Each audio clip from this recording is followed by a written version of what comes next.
मैं जावेद नाज ऑस्ट्रेलिया से आप सबकी खिदमत में सलाम अर्ज़ करता हूँ। तो मेरे दोस्तों ने मुझे इसके लिए तैयार किया कि खुदा ने आपको इंग्लिश ग्रामर की स्किल्स दी हुई हैं, तो आप ये ज़रूर लोगों तक पहुँचाएँ ताकि बहुत सारों के लिए फ़ायदे का बायस बने। तो मेरी आपसे दरख्वास्त है कि आप मेरे यूट्यूब चैनल जावेद नाज ऑफिशियल को सब्सक्राइब करें, बेल आइकॉन को प्रेस करें और शेयर भी दूसरों तक करें ताकि बहुत सारों तक ये मेरी वीडियो पहुंच सके और आपके पास भी रेगुलरली मेरी वीडियो आ सके। तो आज मैं शुरू करने वाला हूं इंग्लिश ग्रामर का पहला टेंस, प्रेजेंट इंडेफिनिट टेंस। तो सबसे पहले मैं इस लफ्ज़ के बारे में आपको बताऊंगा, प्रेजेंट। इसकी प्रोनाउंसिएशन हम दो तरीके से करते हैं। अगर इसकी प्रोनाउंसिएशन हम इस तरीके से करें, प्रेजेंट, बाज़ लोग मैंने ऑस्ट्रेलिया में देखा कि इसको प्रेजेंट भी बोल देते हैं। अगर इसको प्रेजेंट बोलेंगे तो फिर इसका मतलब होगा पेश करना, ये एज अ वर्ब होगा। तो अगर इसको प्रेजेंट बोलेंगे तो फिर इसका मतलब होगा हाल में, यानी मौजूदा वक़्त में। तो ये ज़रा आप ज़हन में रखिएगा। तो प्रेजेंट इंडेफिनिट टेंस का मतलब है कि मौजूदा वक़्त में आप कोई काम करते हैं, तो उसको हम प्रेजेंट इंडेफिनिट टेंस कहते हैं। तो इसकी मैं आपको जो नए सुनने वाले हैं, जो बच्चे हैं स्पेशली, जो मैं उर्दू में बात करूंगा और उसको हिंदी में आप या दूसरी लैंग्वेजेस में आप उसको कर सकते हैं। तो सबसे पहले हम देखेंगे कि प्रेजेंट इंडेफिनिट टेंस का एक कुलिया क्या होता है। सबसे पहले लिखा जाता है सब्जेक्ट, उसके बाद लिखा जाता है verb, first form of the verb with es plus object।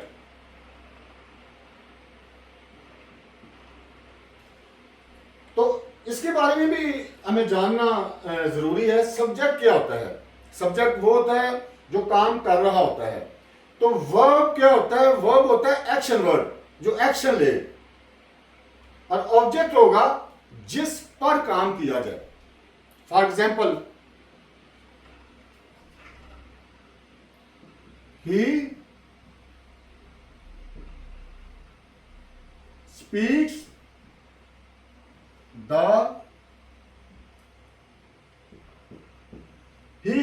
the truth। अब ये हमारा हुआ सब्जेक्ट, ये वर्ब, और ये हुआ ऑब्जेक्ट। तो प्रेजेंट इंडेफिनिट टेंस में हमने इस बात का ख्याल रखना है कि अगर यहां पे बतौर सब्जेक्ट ये पर्सन्स आ जाएं, ही, शी, इट, या सिंगुलर नेम,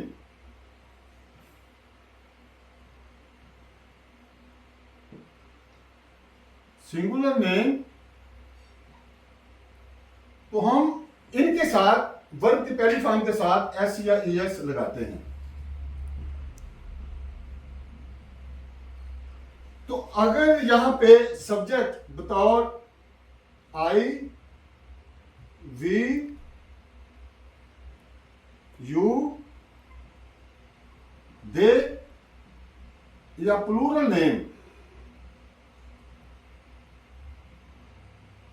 आ जाए, तो फिर वर्ब की पहली फॉर्म के साथ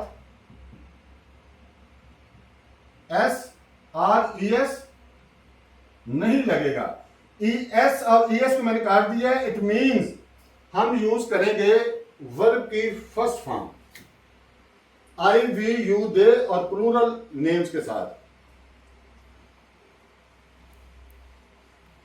और यहां पे मैं आपको एक बात क्लियर करता चलूं कि मैंने इधर ऑस्ट्रेलिया में भी देखा है, जो उन ममालिक से लोग यहाँ पे आए हुए हैं जिनकी फर्स्ट लैंग्वेज इंग्लिश नहीं है, तो वो जब इधर लिखते हैं या बोलते हैं तो वो इस तरतीब को आगे पीछे कर देते हैं। वो सब्जेक्ट लिख लेते हैं, उसमें से वर्ब को गायब कर देते हैं, उसके बाद वो ऑब्जेक्ट लिख देते हैं। मीनिंग बाज़ औक़ात वो अपना अगले को बताने के काबिल बन जाते हैं कि मेरा मतलब ये है जो मैं आपसे बात कर रहा हूँ, तो फिर उसका वो मज़ा नहीं रहता बात करने में। बाज़ ऐसे करते हैं कि सब्जेक्ट को गायब कर देते हैं, वो सिर्फ वर्ब और ऑब्जेक्ट को बोलते हैं। अगला जिससे बात की जाती है वो समझ आता है, लेकिन अगर उसको आप लिखेंगे तो फिर जो आपकी लिखी हुई इंग्लिश पढ़ेगा वो समझेगा कि इसको ये गलत कर रहा है काम। तो हमने ये सीखना है, हमने सब्जेक्ट भी लिखना है, वर्ब भी लिखना है और ऑब्जेक्ट भी लिखना है। तो ये हो गया सिंपल।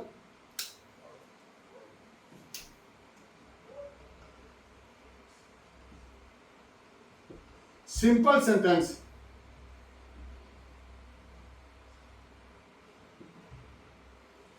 तो इंग्लिश ग्रामर में हर टेंस में 3 तरह के सेंटेंसेस होते हैं, सिंपल, नेगेटिव और इंट्रोगेटिव।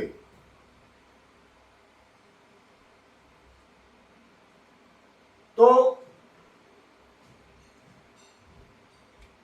मैं इसकी थोड़ी सी प्रैक्टिस करूंगा, यहां से वो सब्जेक्ट चेंज करके शी स्पीक्स द ट्रूथ। अगर यहां पे कोई सिंगुलर नेम आ जाता है, for example Zeeshan, Zeeshan speaks the truth. तो अगर यहां पे मैं सब्जेक्ट चेंज कर दूंगा,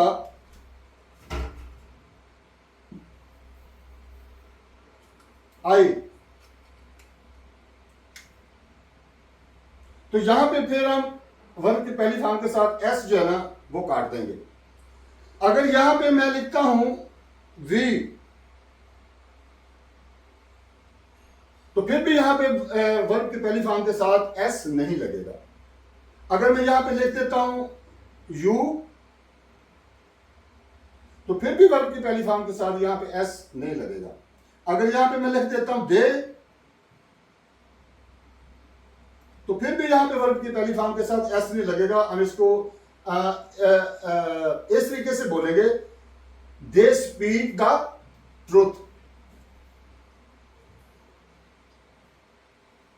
और यहां पे अगर प्लूरल नेम आ जाता है, plural name mean more than one, Samran and Zeeshan, Samran and Zeeshan speak the truth. और यहां पे आपको मैं एक और चीज भी इसके बारे में बताता जाऊं, फिर हम नेगेटिव की तरफ आते हैं। ये लफ्ज है द,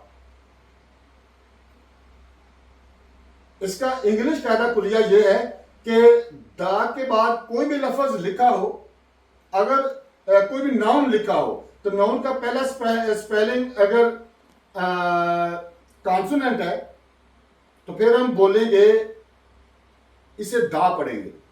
अगर उस नाउन का पहला स्पेलिंग वॉल आता है, ANAEIOU, तो फिर हम इसको पढ़ेंगे दी। यह है दी और दा पढ़ने का तरीका। तो अब हम आते हैं नेगेटिव की तरफ।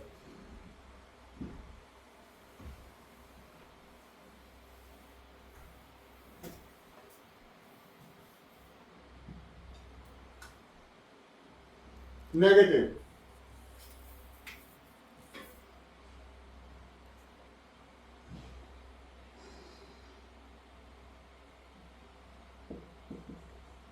नेगेटिव, तो नेगेटिव में सबसे पहले सब्जेक्ट लिखा जाएगा, सब्जेक्ट के बाद डू नॉट या डज नॉट लिखा जाएगा, फिर उसके बाद first form of the verb, फिर ऑब्जेक्ट।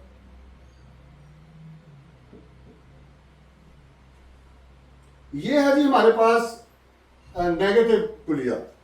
फॉर एग्जाम्पल, अगर हम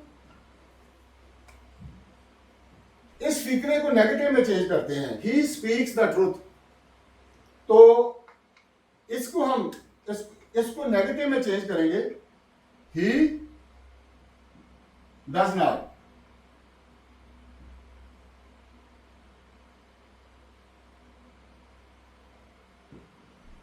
Does not speak the truth.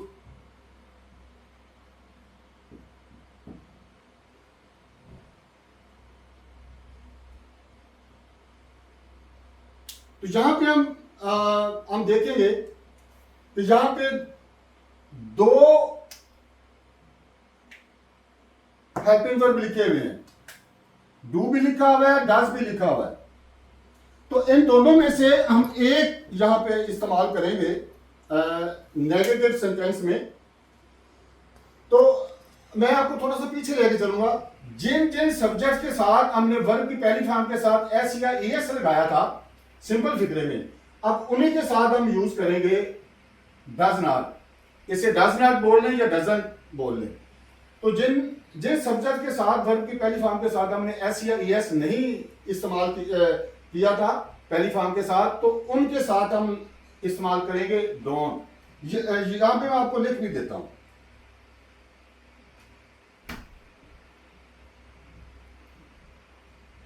Doesn't, ही,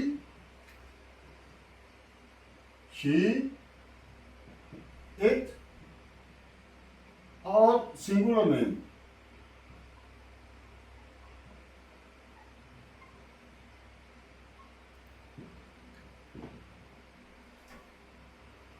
और डू नॉट या don't, I, we, you, they और प्लूरल नेम।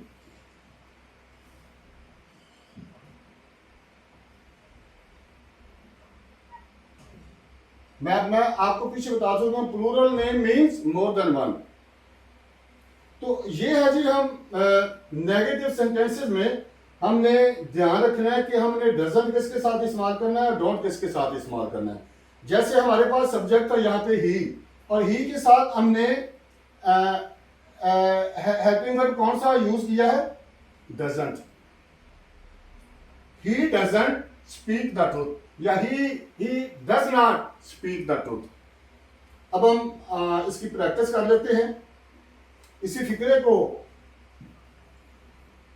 इसमें हम सब्जेक्ट जो वो चेंज करते हैं, शी। अगर यहां पे अब सब्जेक्ट शी आएगा तो शी के साथ भी डजंट ही लगेगा। अगर यहां पे सिंगुलर नेम आ जाता है, कोई भी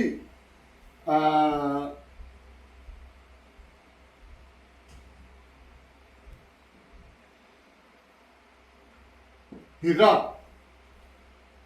हीरा does not speak the truth. तो अगर यहां पे सब्जेक्ट आ जाता है आई आ जाता है, तो फिर यहां पे आपको डू के साथ जो हमने ईएस लगाया हुआ है उसको रिमूव कर देंगे। तो ये हो जाएगा I do not speak the truth या I don't speak the truth. अगर यहां पे हम सब्जेक्ट वी इस्तेमाल करते हैं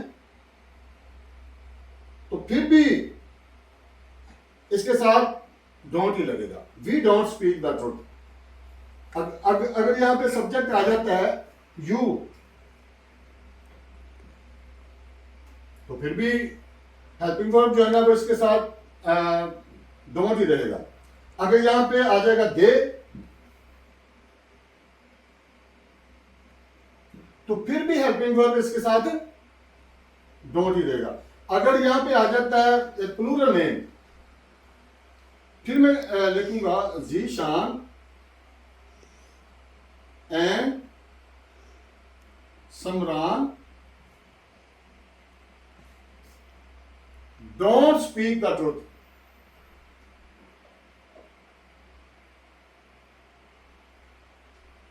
ठीक है जी, मेरा ख्याल है कि आप इसको समझ चुके होंगे। तो हम इसके एंडिंग की तरफ आते हैं। तो सिंपल सेंटेंस हमने कर लिया है, नेगेटिव भी हमने कर लिया है। अब हम आएंगे इंटरोगेटिव की तरफ।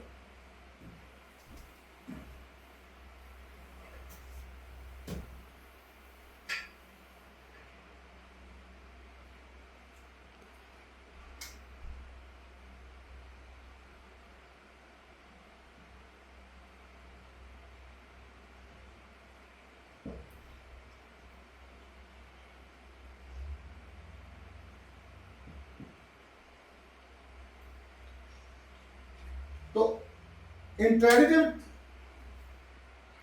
सेंटेंस में हमने सिर्फ कायदे कुलिया का अगर इस्तेमाल किया, उसको मद्देनजर रखते हुए करेंगे, तो it will be very easy for you.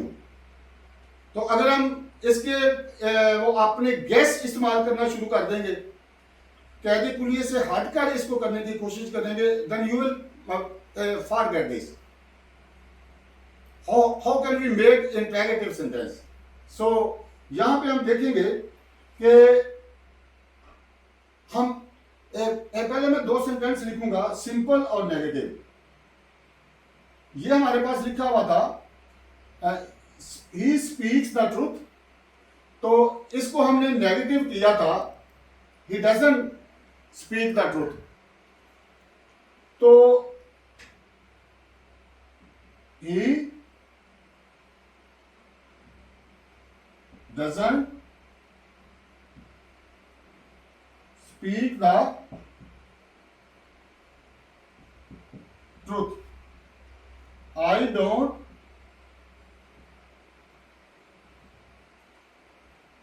speak the truth. तो आपने यहां पे इस चीज का ध्यान रखना है कि डस और डू, इसको सिर्फ हम रिप्लेस कर लेंगे। रिप्लेस मीन कि इसको हम लिख लेंगे सब्जेक्ट से पहले, डस को भी सब्जेक्ट से पहले लिख लेंगे और डू को भी सब्जेक्ट से पहले लिखेंगे, then it will make a interrogative sentence. तो फिर ये इंटरोगेटिव सेंटेंस यानी सवालिया फिक्रा बन जाएगा। फॉर एग्जाम्पल, क्योंकि ना तो इसमें से कट जाएगा ना, ये इंटरोगेटिव है। तो अब यहां से डस हमने लिख दिया है सब्जेक्ट से पहले, डस। तो अब ही का पहला अल्फाबेट जो है वो आ जाएगा स्मॉल लेटर में। डस ही स्पीक द ट्रूथ, तो आगे आ जाएगा क्वेश्चन मार्क। अब ये है इंटरोगेटिव सेंटेंस। तो अब हम इसको इंटरोगेटिव में चेंज करेंगे, तो डू को पहले ले आएंगे, do I speak the truth question mark.